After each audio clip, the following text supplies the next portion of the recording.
Good morning, everybody, and it's good to be back. I'm sorry I was absent for a few days, but just want to first of all tell everybody that we are so appreciative to everyone back here who participated in the wedding, albeit virtually.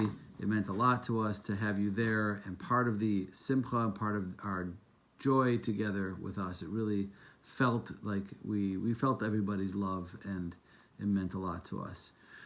Just to share with you a short thought about this week's Torah portion, since it's going to be Shabbos soon. So one of the interesting, very fascinating Parshas Akev, and it talks about many things. One of the things it talks about is walking in the ways of God, which is a kind of a strange concept. What does it mean to walk in God's ways? The Talmud explains what it really means is to imitate God's attributes. So just like God is merciful, we should be merciful. Just like God is forgiving, we should be forgiving. Just like God is kind, we should be kind. And that's the very fundamental concept in Judaism called walking in God's ways. It brings to mind a story that I heard a few years ago.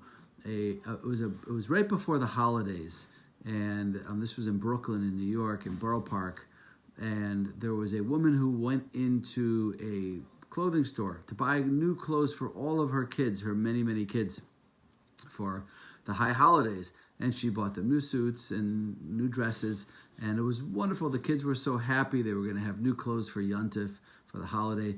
And as she walked out, she saw a boy that was sitting outside. The boy looked sad. She started speaking. The mom started speaking to this boy, and in the conversation, it came out that this boy had no parents. He was an orphan, and he lived in an orphanage. And she asked him, "Do you have clothes for the holiday?" And he sadly looked at her and said, no, he didn't. She said, "Come with me." They went inside. They went back into the store, and she bought him everything he needed for the holiday. She bought him a new suit, a tie, new shoes. This boy was so happy. You couldn't believe how happy this boy was. He was finally, for the first time in years, he was dressed beautifully for the holiday. He was proud. He felt happy. And he looked to this woman innocently, and he said to her, "Are you Hashem? Are you God?" And she said, "No, I'm not God. I'm just one of his children." And the boy said to her, "I knew you had to be related to him." And that's a beautiful story. That's really what we're striving towards. We're striving towards living in a world where we can be kind and giving and selfless, just like God. That's the mitzvah. That's the commandment of walking in Hashem's ways. So everybody should keep that in mind. Have a beautiful Shabbos, and we look forward to connecting more next week. Shabbat Shalom.